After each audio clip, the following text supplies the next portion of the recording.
Yeah, obviously disappointed in the result of the game. Fortunately, in the 23 games I've been here, we haven't had a whole lot of those days, but and hopefully don't have a lot more of them. Idaho State deserves all the credit. They outcoached, outplayed, outperformed us, and totally deserved a hard-fought victory. And I think the thing I point to, just like I said after the game, is whenever we lose a football game, all of the fingers should be pointed, or blame should definitely be at me and not at any of the players or the other coaches. I got to do a better job preparing the football team and making sure we got things handled in all three phases so that we can win games, especially at home in the conference, which is what you got to do if you want to win the conference. So the result's a bummer, but at the same time, we're really not a result-oriented team. We focus on our process, and we hope that process leads to good results. And sometimes it doesn't. And then we got to look at our process during the week and what led to us underperforming. And I got to look at myself as a head coach and what I could do better to help that process be where we want it to be, so that hopefully it can lead to positive results. So there still were some great moments in the game, and our guys fought all the way to the end. If you get 2 kicks blocked and turn the ball over 3 times and give over 200 yards rushing, and you're still 20 yards away from kicking a field goal to win the game, I think that shows a lot of heart and fight from our guys to still have belief they could get it done, and I think they thought that all the way to the last play. So, I'm excited for the opportunity to see how we respond after a tough game and go on the road and play another great opponent in the conference that's playing really well. And I think, as we've talked about since 4 or 5 weeks ago, it's going to take everything for us to be competitive in these games at this point with what we're dealing with from an adversity standpoint. And we've proven we can overcome it, and we're looking forward to try to prove it again this week. Yeah, I think most of those were in the third quarter, and unfortunately in the third quarter we had lost Carter, but we had also lost Zach and Stacy, so all 3 guys were out for the third quarter. And so, yeah, there were a lot of plays that we liked that we couldn't get to. There were some things that we called with some new guys in the game that, again, things I got to look at, guys that hadn't repped those plays, and that's not their fault. And then there were some penalties, obviously, that got us the holding on the quarterback draw, which was a good call, and the illegal motion by us, which was also a good call that by the refs. I take definitely full blame on the motion penalty. We had run the play early in the game on 4th down, and didn't really have another call with all those guys being out of the game that we felt like we could run. And so we tried to add an extra shift just to try to hide the play, and we hadn't practiced it. So it was just something that we tried to add last minute to try to help hide the play, and in hindsight, it caused the penalty, and I don't think it would have mattered. He would have been open anyway. So, yeah, so we shifted multiple people, and then Sam started his motion, and we thought that Sam would come to a complete stop before he restarted his motion, but he didn't, and so it was a good call by the refs. And so he has to come completely stopped. Yeah, we had multiple guys moving at once, and in hindsight, probably overthought it and should have just called the same play again. And it's a play that we like, and he would have been wide open as he was. So, but the penalties got us. But yeah, to answer your question, Carter is an extremely talented player, and we feel like in short yardage situations he's tough to tackle. And not that we don't have faith in Fish, but it changed a couple of our calls down there, and the penalties and those things made us kick some field goals, which cost us. Yeah, he's dealing with some lower extremity stuff, foot ankle stuff. Probably not going to know until later in the week in regards to where he's at. He's had some toe, foot stuff going on throughout the year, and some guys just react differently to the shoes and the cleats, and he's got a lot of that stuff going on right now. And was that aggravated by the hit when he came out? He had gotten hurt a couple plays before that, and then I think after he caught that ball in the flat, he just realized that something was wrong, and so he went over and got it looked at, and he tried to go back in and just couldn't. And so he'll get all the imaging done, and obviously we hope we got him. He's a great player, but if we don't, we'll next man up. We'll keep it rolling. Yeah, just really bad by me. I think we had gotten down to the 20-yard line. There was 13 or 14 seconds left. We called a high red zone play that we really like. Felt like it was open and had a chance to hit Sam for a touchdown. And Caden made the decision not to throw it and to run out of bounds. And so now we got 7 seconds left with 1 timeout. And the thought was, hey, let's take another shot at the end zone, see if they make a mistake, and if it's incomplete, we'll kick the field goal. But I've been taught by some smart guys, when you're under 9 seconds in those scenarios, you're running a lot of risks of bad things happening, and you're putting a young quarterback in a really, really tough spot. And we just should have centered the ball and kicked the field goal. So tough lesson to learn, but man, I really enjoy the position I'm in because I learn a lot of stuff every day, whether it be football or administrative stuff, head coaching things, and I'm thankful for the lessons even when they're painful. So I'll learn from that. Yeah, I think, I know obviously I'm involved with the offense and in the play calling and everything, but I do think it's the head coach's responsibility to know what's going on in all 3 phases. So, I meet with Matt and the defense weekly, and I meet with the special teams staff weekly to make sure we know what we're trying to get accomplished. That particular situation, I think we were in a 0 pressure, and their quarterback was making a check at the line of scrimmage, and we were trying to alert our defensive backs as to what concept they were going to run based on their splits, and those things pop up during the game. I'm in constant communication with Matt when the defense is on the field, and I trust the offensive staff to make the adjustments on the sideline. And I'll usually grab the iPad after our offensive drive and go through it with Caden, and then let him go off with Paul and talk to the offensive staff. And then I flip over and I'm with Matt during the defensive drive, just to listen to them and what the problems are. And then, I have an idea what they're doing offensively every week, and I try to give them an offensive perspective on what plays I think are coming, and try to help Matt. And I'll even ask him, hey man, let me know if you want a timeout here on critical plays. If you don't like the look, we'll call a timeout. But I think it's important for me to know what's going on defensively and be in constant communication with Matt. And it's been really fun for me in these 23 games to be able to be on that side of the headset, because I've never had a chance to hear it, and I think it actually helps me as a play caller to hear some of the things that cause issues to defensive staffs and those kind of things. So, but that particular one, we were bringing a 0 pressure, and they were checking out of it, and we were trying to communicate it. Yeah, they've been running the ball a lot better this year than they have in the past, so I think, Seahawk and their staff deserve a lot of credit with that. I think some of the things that were problematic for us going into the game was that they were a 4 wide receiver team, and we don't have enough healthy defensive backs to play the type of personnel that we normally would play to a 10 personnel team. And so we had to play a lot of nickel defense, which puts us in a bind from a structure standpoint. And then I thought they did a great job of really putting our edge players in conflict, right? So the first big touchdown run, they're obviously worried about Jacob, and they're getting him to rush upfield and then getting a run underneath him. And then they were able to have some success in the draw game where they were getting Sam and Jacob rushing upfield. And so they're able to not have to block our best player and still run the football, which is a good design by them.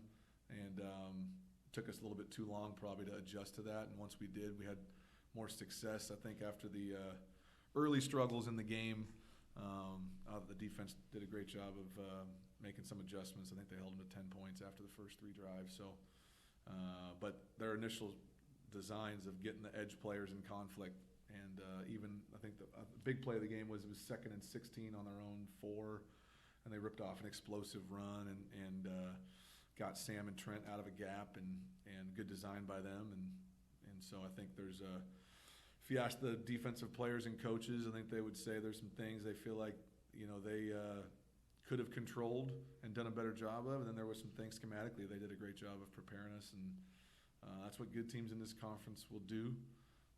But I thought our defense adjusted after the first 3 drives really well and made some good plays too. The field goal block, the kick was low. which is, rare for Hunter, but happens sometimes, and they happen to time it up at sometimes you kick it low and it doesn't hurt you, and that particular time they had a good jump going, and the kick was low. On the punt block, Dylan likes to roll punt. He can do both, but he's a really talented roll punter, and they hadn't shown any pressures off of that look, and it's really a mistake by us as a staff, me number one, in that always got to know teams are going to have field pressures to stop roll punts, and so our splits were too tight off the edge there, and they brought a nickel off the edge that isn't blocked, and it was a great design by them, great timing, and a really good play by them.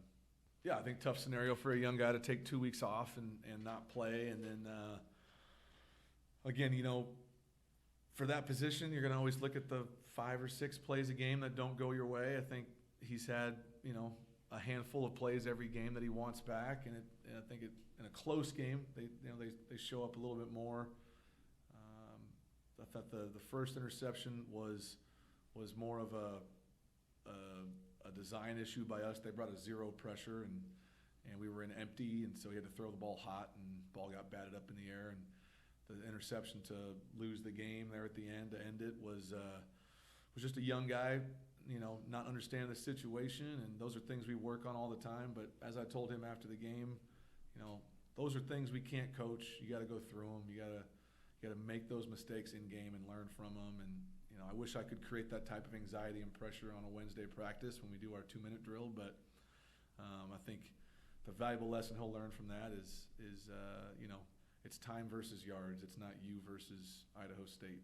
It's you versus the clock. And you got one timeout in 20 seconds, and you got plenty of time. And we had Fisher open underneath there for a really good chunk gain. And I think the next time he'll make that throw. And again, as much as it hurts, as I told him, same thing I was talking about myself, is you got to really be thankful for the lessons that you learn at quarterback, even if the lessons are painful. And right now, when you're playing a young quarterback that he's going to have to go through those things. So I know he wants a couple of those plays back, a couple of things he missed in the game, but the guy also had 400 yards of offense and made some great plays too. So we're not anywhere where we are this year without Caden, and I expect him to bounce back and learn from it. And next time we get in that spot, I'm sure he'll be ready for it. Really good team, super talented, man. They've had some tough losses during the season, just like the team we just played, but this conference is so competitive. I don't put a lot of stock in people's records. They played Washington State really tough. They played San Jose State really tough. They played Montana on national television in a big game. Just beat NAU on the road. And I can tell you from coaching there, that is a difficult task on a Friday night. So they got a really talented running back. They got their starting quarterback back now. He's healthy. He's a good player. Really physical on both sides of the ball. Really sound on special teams. Their defense is very exotic. They do a lot of different things to keep you honest, and they got some great players. Defensive end number 89 is a tremendous player. Their nickel number 4 is super athletic and a great player. They're as billed, they were a top 15, top 10 team early in the year for a reason, and even though they've dropped a couple, they still deserve that type of respect. They're extremely talented. Coach Ford's doing a good job, and always difficult to win on the road in the conference. So we know this will be, if we don't play our best, we're going to be in for a tough night. No, I think you got to get used to the lighting maybe a little bit, when you're out there. But I know I love playing quarterback when I was in a dome. No wind or rain, so that'll be a nice thing. And I haven't been to the Kibbe Dome in a long time, so I know a lot of our players have, but so that'll be fun. Yeah, I'm not a big chart guy. I'm a experienced guy in regards to just watching football and being around a lot of football. And I think the worst thing you can do early in games is chase points. And I'm not thinking our defense is going to give up 3 touchdowns. But as they kept scoring, I just felt like we were going to keep our end of the bargain offensively, keep the game close. Our defense was going to adjust and stop them, which they did. And I was hoping eventually we would get to the point where we could get ahead of them and then maybe get the 2-point later. But our plan in the second half was when we scored a touchdown, we would have gone for 2 at that point. Because at that point now, our possessions are pretty limited. and didn't know how many times we were going to have the ball. So, like, if PJ's touchdown would have counted, we would have gone for 2. Yeah, just really, really thankful for Dan. He's a mystical, different guy, but this program at UC Davis is not where it's at without Dan Hawkins, and I don't think that gets said enough, which he's probably okay with.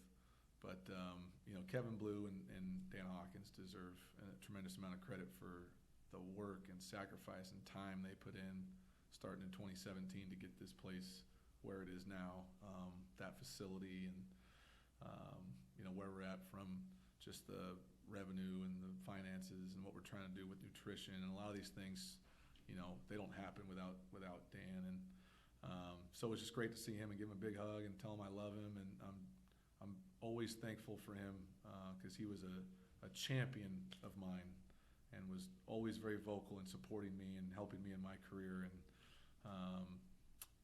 And it's always been that way since I've met him. And he was instrumental in wanting me to be in this position. And I really feel like a lot of ways he passed the baton, which made Saturday weird because I feel a great deal of responsibility for Coach Hawk to have success here and to help take this place to the parts where he wanted it to go. And he entrusted me with that. And one of the things I wanted to make sure is that we wouldn't have a lot of days like that we're not going to lose games at home and we're not going to lose games to teams we feel like we can beat. And that was a weird feeling because I feel like I let him down, but I'm sure he's bummed out about Davis losing, but he's also got a lot of emotions for Cody. And I just talked to Cody about, in a weird way, I told him they're playing really well, and I knew they were going to get a win, and I even jokingly was saying it might be today. I mean, they've been on the cusp of winning big games all year, and for that team to stay together and to play hard for him and for him to have them prepared just shows his leadership and where he's got that program going. And so just told him after the game I was really proud of him and happy for him, and they deserved that win. They've deserved a lot of wins this year, just haven't gotten it, and sometimes it's delayed gratification, but big win for their program. So as sickening as it was for me, I was happy for him, happy for Dan, and but hopefully we don't have to have that feeling very often. No, I mean, you got to take care of business. You got to win enough games to be in consideration. So again, in my opinion, we have 7 wins. They're going to say we have 6. But we've played 9 games, and 7 of them, when the game ended, we had the lead. So, and I think Mercer's a top 10 team now, and we played them on the road in Alabama, and we're in the lead at the end of the game. So I think even though that's going to be a no contest, I hope everyone does the right thing and views that for what it is, which is a road game that we took all the risk on and outplayed them.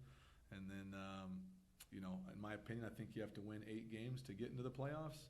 And I think you got to win 9 or 10 to get a bye based on what I've always felt like at this level. So we got a long way to go.